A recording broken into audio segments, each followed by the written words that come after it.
Total 4 kilometre दवा दिया, 2 kilometre walking, 2 kilometre jogging.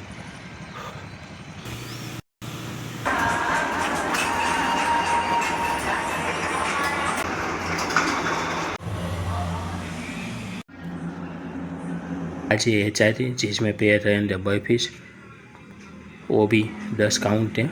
फिर 10-15 सेकंड एक्स्ट्रा एंड माउंटेन टेम्बिंग, वो भी पर पाव पे 10-10 काउंट અને टोटल 20 काउंट। फिर तीसरी ट्रेंड है जंपिंग जेट, वो 20 काउंट का ट्रेंड है, उसमें भी 15-20 सेकंड रेस्ट देने के बाद हाई नी ट्रेंड है, वो भी 1 पाव पे 20 ट्रेंड है।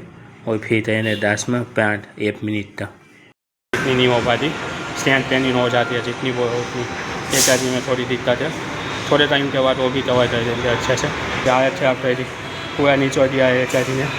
इतनी तो 2 घंटे वेट ट्रेनिंग में भी पसीना नहीं आता और ना ही हालत ख़राब होती है, जितनी 15-20 मिनट में HIT में हो गई है।